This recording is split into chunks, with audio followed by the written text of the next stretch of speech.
Even with an aggressive savings rate, reaching financial independence will take 10 to 15 years, assuming the market plays nice with you. Stack on paying off debts and saving for large purchases like a wedding, a new car, or your first home.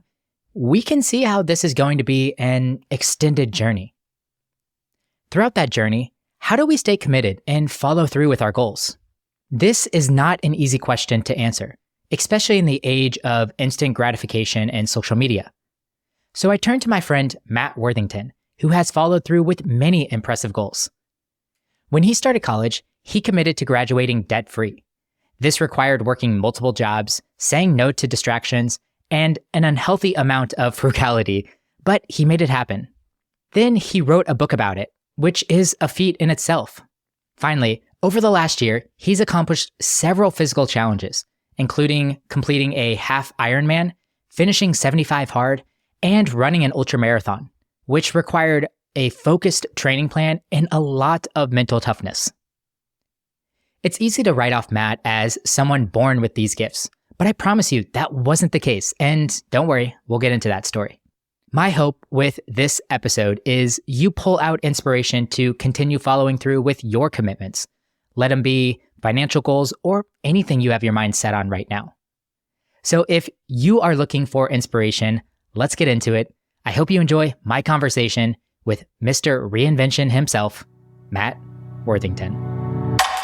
You know those moments where you think, I wish I would have learned this in school? Those are the topics that we love to talk about. Join me each week as I interview experts sharing their strategies for solving problems that us young adults will face throughout our 20s and 30s. So what are you waiting for? If you want new episodes about adulting advice every Monday, hit that follow button.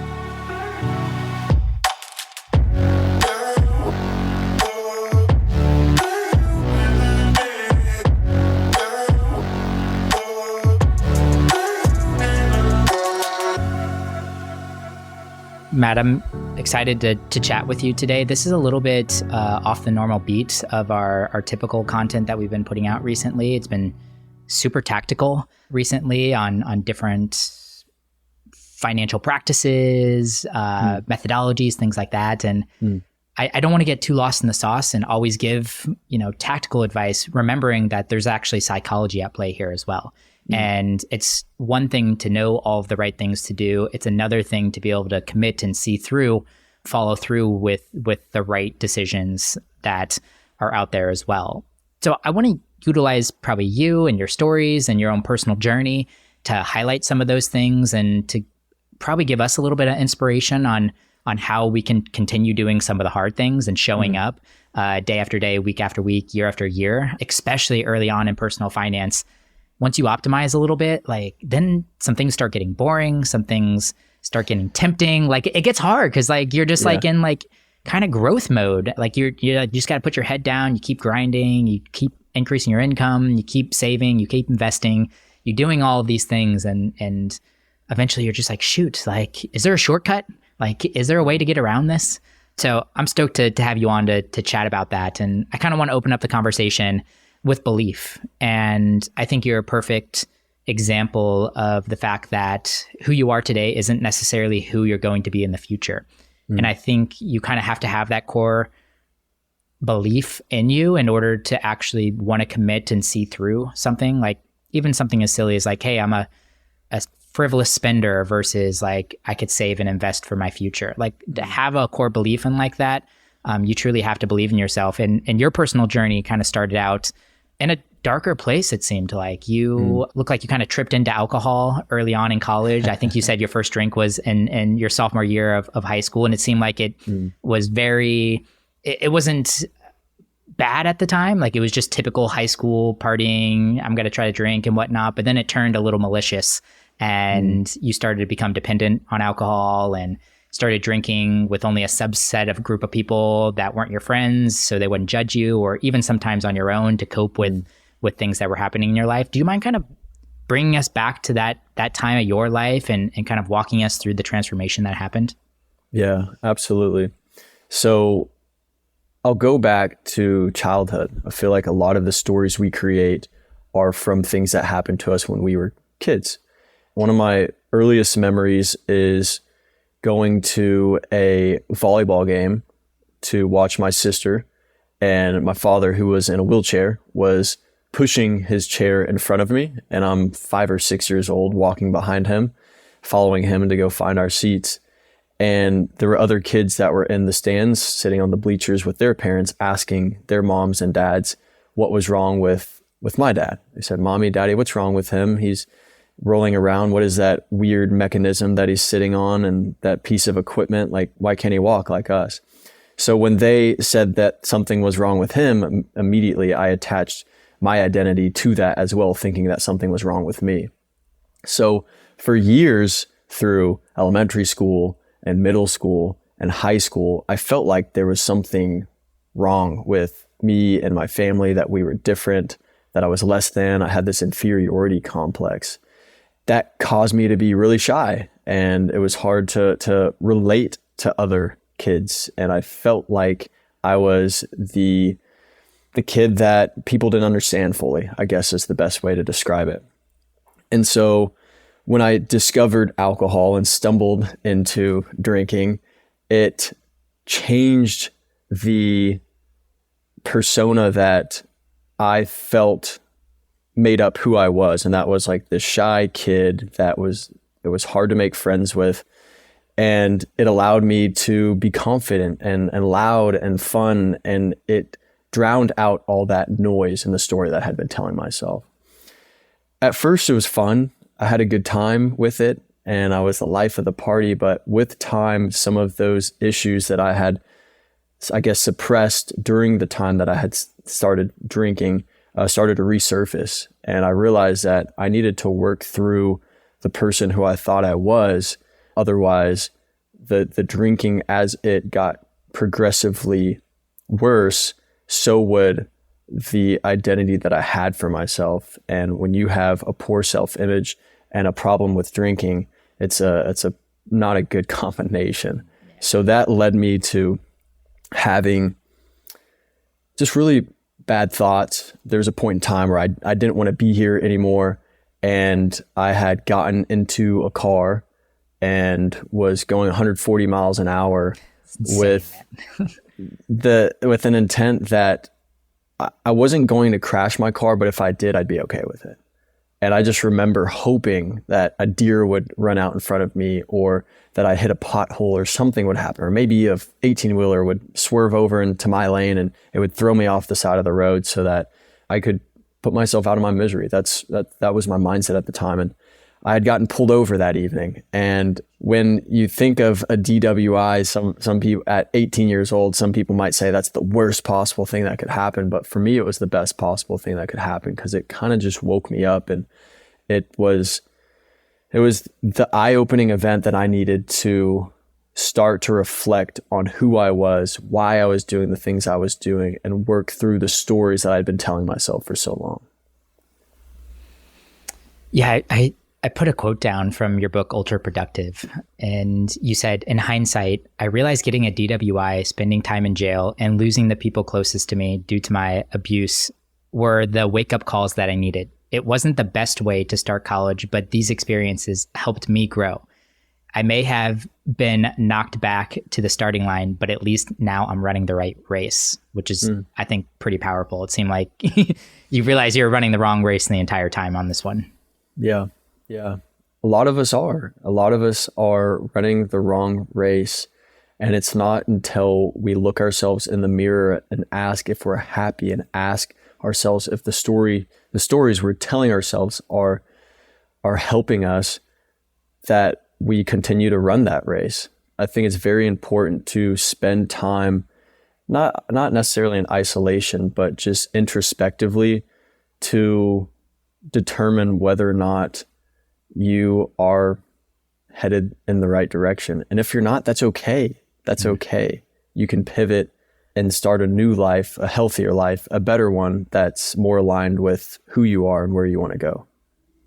Yeah. If you thought back to the couple months after the DWI charge, were there some things that you did to help identify that you were running the wrong race? Was it exercise? Was it truly spending time just by yourself? Did you journal or prompt? Were there specific questions that you were reflecting on? Do you remember anything at that moment that kind of helped you break through the line of thinking you were previously thinking through?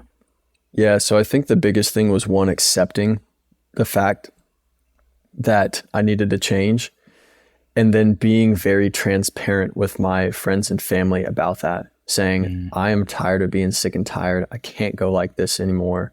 Alcohol has literally brought me to my knees. I've hit rock bottom. I just need some help, and asking for help. We talked a little bit earlier about what I feel has been on my heart a lot here recently, and it's spending time with the people you love. And I was lucky enough to have people that loved me and were willing to not only pick me back up, but drag me along with them. Come on, Matt, you got it. Just keep going, keep going. And one of my friends at the time, Greg Sears, he recommended that I start to read. He goes, well, there's amazing authors and philosophers and teachers out there who've spent their entire lives around certain subjects and topics. And if you just pick up this book with 150 pages in it, it could give you entirely and completely new perspectives that could really change your life completely. And so I did that. And the first book I picked up was Think and Grow Rich by Napoleon Hill. A lot of young people out there know that book, of course. And that just started me on this self-development journey. But the thing about that book that really, really hit home was your beliefs are your future. And I didn't believe that there was more for me out there. I was in such a bubble at the time that I felt like that was my reality. That was my life. And it wasn't until I read that book that I started to realize there's more out there and I can do more, but I have to believe that I can do more first. Because if you don't believe in yourself, not many other people will. That's cool that you reached out to friends and family. Just the honesty and the fact when you verbalize something, I feel like takes so much weight off. Like you've now brought other people into the folds and you're being honest with them and truthful with them and you're asking for help and support. I think that's a really important piece to any journey. I think it's hard if it's all kind of bubbled up inside and you're the only one that's like feels like they're owning this thought and this feeling. That's a big challenge. And I do want to talk about influence because I do think this is an important piece around staying committed and seeing through your goals is some of this external accountability. Yeah. And it's fun. I mean, outside of listening to Value Village, like you reaching out and asking people for help and bringing the right people around you, I think seemed probably like it helped you make a major shift into the direction that you are now, which is night and day difference to where it seemed like you were. You live with 4 guys, I believe. It's 5 of you all together. It seems like a mini frat house now. Feels like that. What are some ways that these guys influence you for the positive? Zach Barney, one of my roommates, is the type of person that always keeps life light. He never lets anything get him down. He always just goes, forget it. That he can just brush things off so well.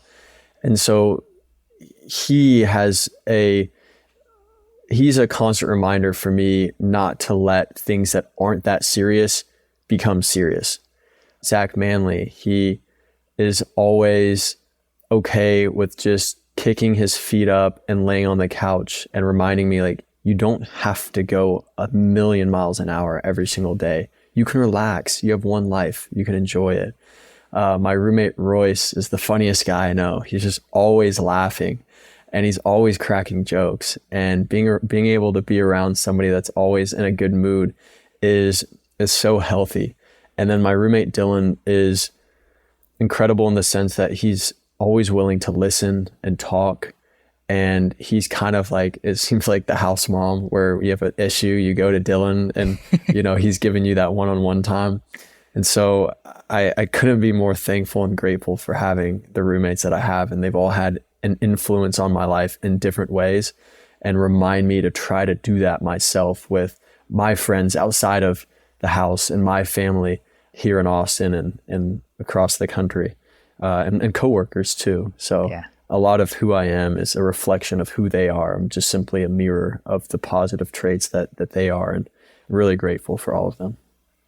Yeah, in your book, Ultra Productive, you have a bunch of good motivational one-liners. And one of my favorites that I always see and love to reflect back on is show me your friends and I'll show you your future. Yeah. I think that's so true. Like it's, you have the minimalism chapter and I love that one of those categories was auditing your friends and really thinking through the people that you're around more times than not. And I'm guessing through your journey with alcohol, you probably had to drop a few people that only really loved and embraced Matt from that perspective and couldn't necessarily love, support, and embrace Matt where you truly, really wanted to go in your future. Yeah. I almost get emotional talking about it because I was just sick. I was sick for a long time, and I was sick because of the drinking, but also just mentally sick. I wasn't feeling myself, and it's tough when you're 18, 19, 20, 21, 22, 23. I mean, when you're that age, drinking is so prevalent, and not everybody gets it. Not everybody understands. And I was lucky enough that I had a few friends that, even though maybe they didn't understand, they still loved me for me, and they were supportive, and they saw the negative effect and impact it was having on my life. And so they held me accountable. I don't think I would have been able to do it by myself. And so being able to have the support system around me that I had has allowed me to now be 7 years alcohol free. And this podcast is just making me realize there's a lot of people I need to thank. And I appreciate you asking these questions because it does help me reflect and remind me that, those people who played such a big role in my life during that time and still play a big role in my life need to hear this. And I'm going to thank them after this podcast. Thanks, Justin. Yeah. Really 7 years too. Congrats, man. That's awesome. And that's 7 hard years. Like that's not 50 to 57 when, you're maybe at best doing some casual glasses of wine. Like your late teens into your mid 20s is a very tough time to not be drinking when the majority of people around you, that is how you socialize. How did you cope with that aspect of it? Were you, I read the book too, and it seemed like more times than not, you were just sacrificing going out on Friday and Saturday nights and instead picking up work and maybe to an extent utilizing work to avoid or keep yourself distant from some of those opportunities. Anything else that you remember doing that really kind of helped put some distance in between that? I almost am embarrassed to admit this, but I used the fact that I knew not going out and instead working was having a net positive that was almost a multiplier. And I was allowing my ego, to be honest with you, to push me to do that more. So the way that I can break that down is I would just remember friends of mine, or acquaintances rather, tell me that they were going out and that they would spend $80 or $120. And I was like, okay, so they, within that period of time of me not going out and them going out, have a net worth of $100 or $120 less than I do. Well, what if I worked that night and the next night and the next night and the next night, right? And made $150. Well, then our net worths are a difference of $250. And then in my head, I thought, well, what if I can continue to do this over an extended period of time? If they're doing this every weekend for a year almost, and I do this every weekend for a year, and by the end of the year, our swing of net worth is going to be $30,000, $40,000, $50,000. And that was encouraging. Yeah.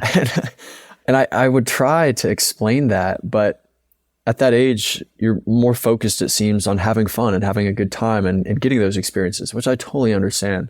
Yeah, I really fed off of that idea and that concept, and it just kept me moving forward. Yeah, I grabbed a quote from the book, and this is about a paragraph, so give me a second here. Instead of going out to the lake with my friends on that Friday during the day, I chauffeured and made $210. Instead of going to 6th Street that night, I bartended and made $490. And instead of going to the game that very next day, I valeted and made $225. Valet ended just in time for me to get off so I could go out and party, but instead I picked up the shift the very next morning at a wine tasting event and made $200. I walked out of that weekend making $1,125. Sometimes being a homebody isn't so bad after all. I'd loved that. I was just like, dude, he's a grinder. He's a grinder. And not only did you make the $1,125, but looking through and picking out some of those events as well. I mean, you would have easily spent $200 or $300 between bar tabs and tickets and covers and things like that. Yeah. And not to mention too, I'll just throw this in because I think it's important. It's funny to note. I never ate out too. During that time, like I always packed my lunch. It was always peanut butter jelly, tuna packets, banana, maybe an apple. I was just so frugal at the time, and I look back and I'm very thankful I was. But yeah, it was a grind there for a period of time. Have you loosened the grips a little bit now? You're making a little bit more. You found balance. Like, do you feel like you're allowing yourself to spend and enjoy in certain areas? I have. And I think that's important too. You know, sometimes I look back at the book, and as much as I'm proud of myself for staying so disciplined during that time, I do think it was to maybe an unhealthy level. Yeah. And so I try to say that now because I do think that mental health is super important, and you do need times to rest and relax and have fun and let loose and spend time with the people you love. Otherwise, you're just going to be consistently in a phase of burnout, and that's a lot on your body. Yeah. But I do agree with the philosophy that sometimes you need to double down on discipline and really almost go to the edge of what you thought you were capable of. I mean, it could be finance, it could be health, it could be a lot of different things, in order to kind of reel it back in and figure out where do you actually want to land. Like there are some things that I thought I could never do, and then I pushed myself so hard and went far and above what my original thought was. And then it seems almost easy to come back to that initial spot. I'm like, okay, like one thing I know that you've done is a half-ironman, and I've done an ultramarathon, did 100K, and the training for that, I mean, the actual event is one thing, but the training for it is where most of the real substance is earned. Like I can't imagine how many times you laced up the shoes or got on your swim stuff and went out and you trained on Friday nights or Saturdays, whenever other opportunities were out there, but you knew you had to stick to a plan if you actually wanted to see through and actually accomplish the goal that you had for yourself. Like 2023 for you, man, was like jam packed with so many of these challenges. I'm trying to remember some things. 75 hard. It sounded like you started out the year with 75 hard, which I think is just a great baseline. If you really want to test your discipline and commitment, I think that's a really good one. And then the half Ironman, you did something with cold too, right? Like something nuts, like 40 minutes of cold or. I did a 40-minute cold plunge. Yeah. 1,000 pull-ups, mild tire flip. Yeah. Just pushing the limits. Yeah. Yeah. That's nuts. Can you extrapolate some of these like learning lessons from these mini challenge? I'm going to call them mini challenges. They're not mini challenges. I should probably call them major challenges. But can you extrapolate some concepts that you apply to other areas of your life, accomplishing some of these goals? Yeah, I think some of the ones that really some of the lessons that come to mind all actually center around other people. So some of the challenges, there was somebody recording them, or somebody there to cheer me on, or somebody there to give me words of encouragement. And while it looks like it's just me, it's not just me. And really think that the lesson that came from all that was it takes a village to do anything. And it takes having people in your life that love you and support you to be able to take it to that next level. And so I really just think that I'm trying to be as humble as I can, because I don't think I would have finished the 50-mile ultra marathon if it wasn't for my sister and my mom showing up. I don't think I would have finished the 40-minute cold plunge if it wasn't for Noah and Cade that were right there next to me, like almost holding my hand as I was shaking uncontrollably. I don't think I would have finished the mile tire flip if it wasn't for Zach Barney that last lap saying, hey, keep going, keep going, keep going. It just showcases the importance of having good people in your life. And, you know, I think something I wonder too, Justin, and maybe you have an answer to this, is how do you find those good people? If there's someone who's listening to this podcast right now saying, wow, I wish I had that, I don't know necessarily what I'd encourage them to do. And I'd be curious if you have an answer to that. I think part of it's just putting yourself in those situations where these people are already there. Like you don't go to an ultra marathon race and not find some really crazy, really encouraging, really inspiring people. Like if you want to do it, like set your mind to it, start telling people too. Like one of the biggest things that I did was document some of my journey throughout that. And then I would get DMs from friends that I hadn't talked to in 10 years that are also have transformed their life. And they reached out to me. I remember doing my first 4x4x48, which is David Goggins, 4 miles every 4 hours for 48 hours. Yes. And I got a buddy, Corey, who once again, I hadn't talked to in 10 years. He saw that. He's gone through SEALs. Like, this dude's hardcore. We hadn't really talked or spoke, but I was documenting the journey through accomplishing this. And he knew my 4 a.m. the second night was coming around. And he just gave me a call out of the blue. He's like, hey man, you're probably on your 4 a.m. run right now, aren't you? I was like, yeah. He's like, that's gotta be the worst one, isn't it? I'm like, yeah. He's like, you want to chat? You want to chat for like 10 minutes and just kill some time? I'm like, yes. So dude, like random things like that, like people show up almost to like, once you started verbalizing that you needed support and help with alcohol, you put that out there that you're looking for good people or trying to attract good people. And I think that people will find you. That's a beautiful answer.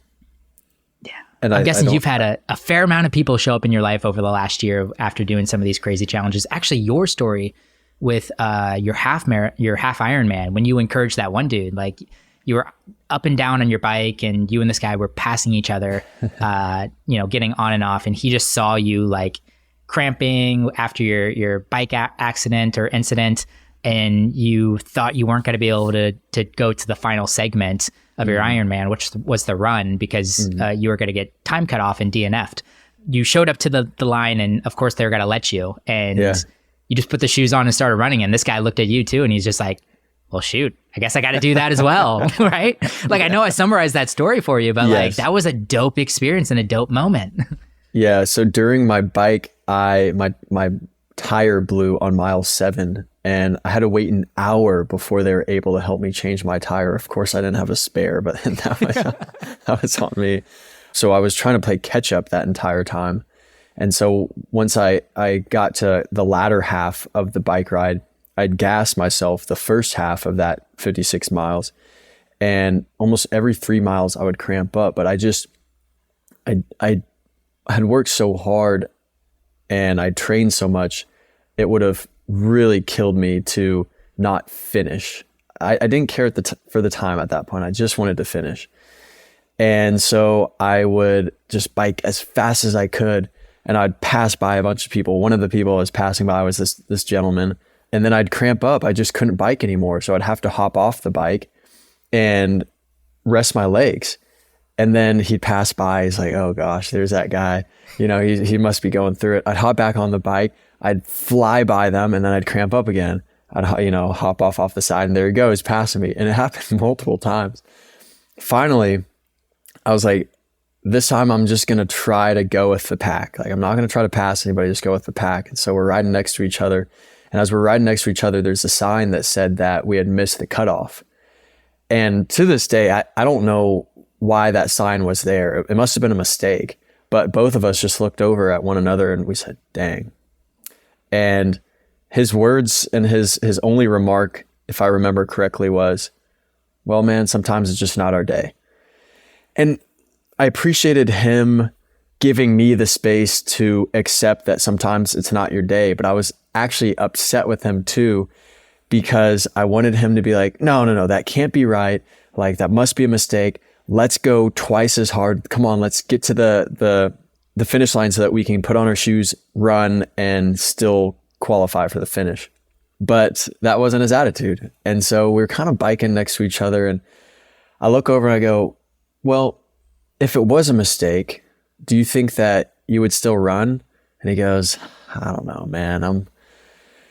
I don't think I got it in me. And he looked at me and goes, are you? And I was like, yeah, I would for sure. And he goes, I don't know, man. And so we kind of go our separate ways. I bike a little bit in front of him, and I pull in, and turns out there was still time to be able to go and start the run. And so I throw my shoes on right away, and where I was running, I took off to the left, and sure enough, his bike and his shoes, where he rolled in to lock his bike up, was right by where I had to run past to go to the start of the run. And I ran right by him, and I look over at him, and he looks at me, and he's like, that son of a bitch, he's like, no way he's actually doing it. And I was like, come on. I just gave him that look. I was like, you better throw the freaking shoes on, dude. Like, come on, we got time. And there's a point in the run where runners on like mile 6 are going one way, and runners on mile 12 are going the other way, or something like that. And so we're passing each other at that point. And I was just so happy to see that he had actually done it. And I think he was happy that he decided to make that choice as well.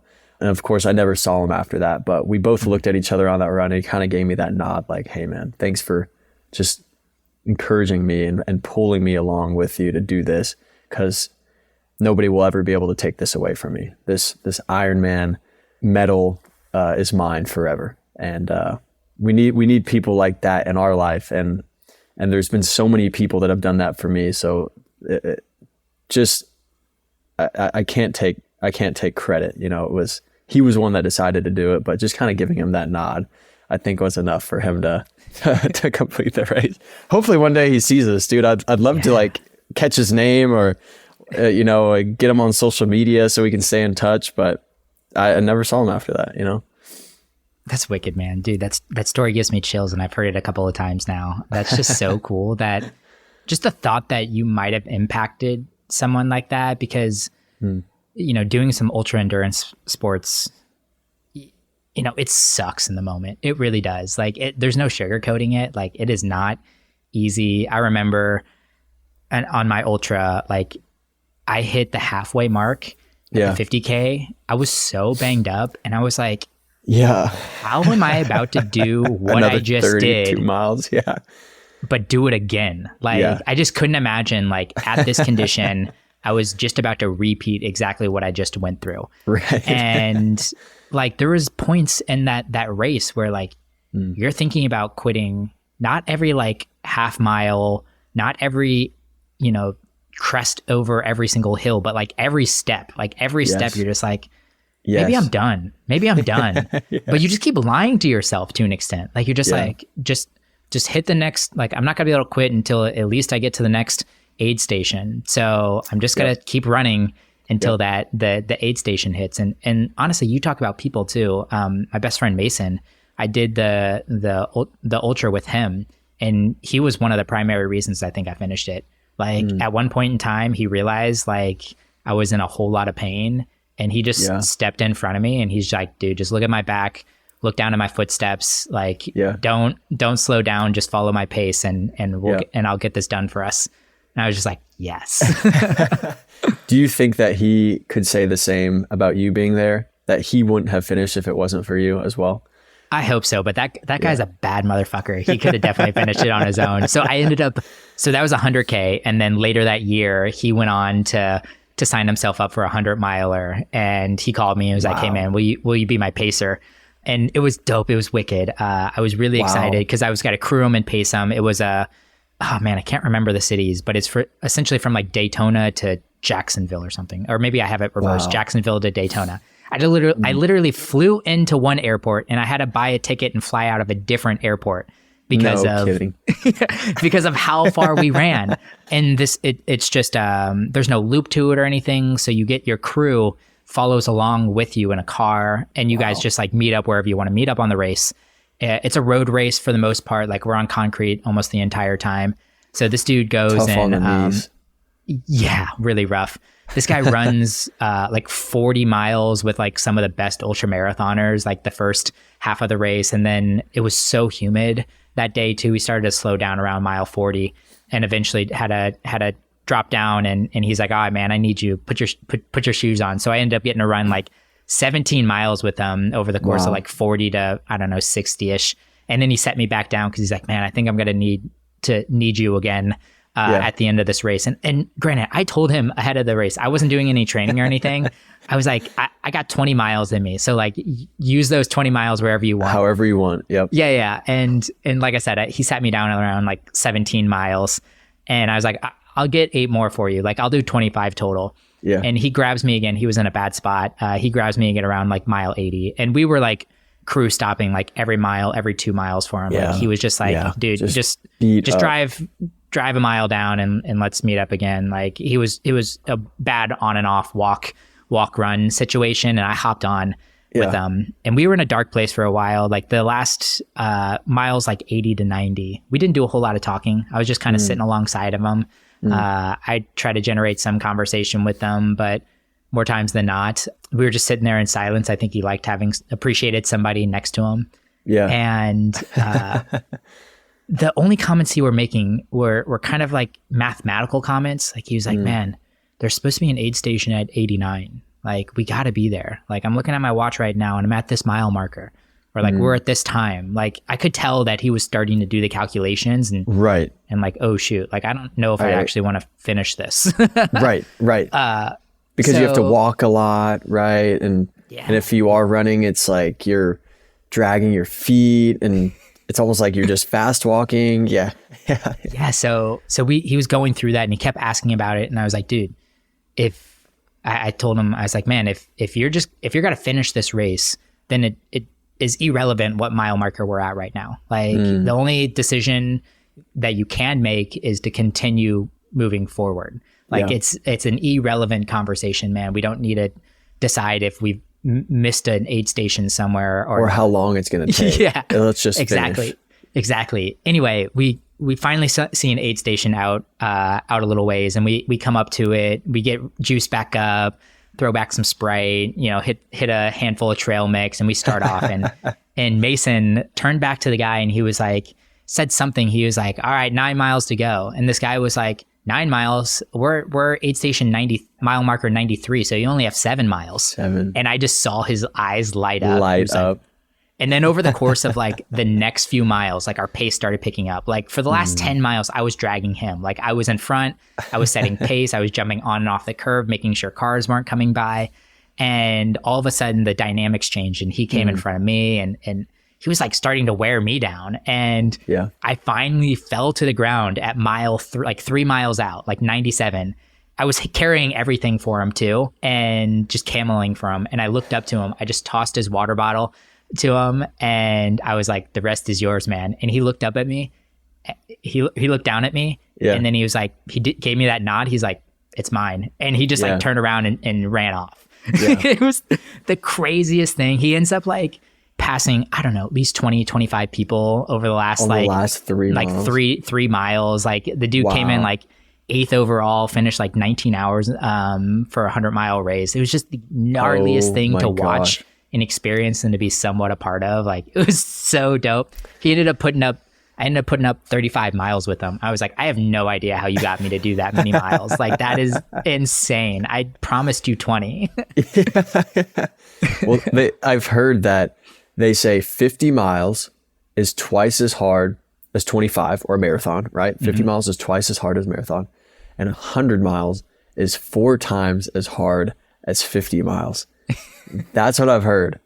So I believe hats off to him for finishing it, and kudos to you for going 35 miles with him, because I bet you that he would echo the sentiment of not being able to finish if it wasn't for you. So good for you being that support system, man.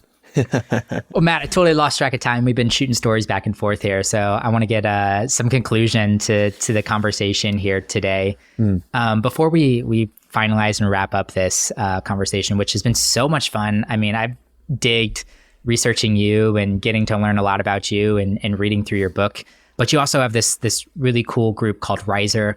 You want to share with the audience a little bit about Riser, and if they're interested in connecting with the group, where they can find more information? Yeah. So Riser's a networking community here in Austin. We don't like to say we're a networking community because it comes with a negative connotation. You know, your typical top buttons, suit and tie, name tag, champagne glass events. We're different. We have DJs, comedians, magicians, speakers, a lot of vendors, drinks, food, and it's a really, really good time. But rather, we're a success-driven community for young professionals, business owners, entrepreneurs, and people in the Austin area who want to make an impact in Austin and who want to make an impact on the world. And we're strong believers that it takes a village. You can't do it alone. And so being in an environment like that with other people who want to make a difference is very empowering, one, but also insightful to see where you can improve, things that you can do better, and just coming in with an open mind and learning how you can take things to the next level. Yeah, and Kyle and I have vended at an event before. We're frequent attenders of Riser events. You guys have really made a cool community, and it's fun to see how you guys have grown, and I'm really stoked to continue showing up and seeing where you guys take it. Thanks, Justin. Final question for you, Matt. If you had the opportunity to teach a 16-week class to a group of graduating college seniors on a topic that isn't normally covered in the classroom, what would you teach and how would you teach it? I wouldn't teach them about a tangible topic. I don't think I'd teach them how to make more money. I don't think I'd teach them how to save more money. I don't think I'd teach them how to invest, how to buy homes, how to grow their passive income portfolio. I think I'd teach them about the importance of love. I think the universal language is love. That's what brings us closer together. And as I make more, as I acquire more, as I see more success, I also, in contrast, find that it's not making me any happier. And the things that do make me happier are being a good person, being very thoughtful, trying to be very respectful of others and empathetic and compassionate. So maybe my 16-week course would be a collective effort of all the students in the classroom coming up with some big grandiose idea of how we can make this world a better place. And I don't know what that looks like, but I've said this, I guess 3 times now, so not to be redundant, but I believe it takes a village, and just being with very thoughtful, brilliant, and kind people who want to love on one another and want to spread love. The course I would teach, because I know it could change the world. And that is what I'd focus on. Man, that'd be such a wicked class to take, man. Wouldn't it be? It'd be so fun. Once again, everyone, Matt Worthington, co-founder of Riser Network. Matt, man, it's been a blast. Thanks for coming on, sharing stories, being a light in the darkness. This was such a fun conversation. Thanks for listening to the episode. As always, I appreciate your kind words. If you want to leave us a rating and review on your podcast player right now, that would absolutely make my day. If you want to find episode show notes, our blog, and other great resources, head over to tsirpodcast.com.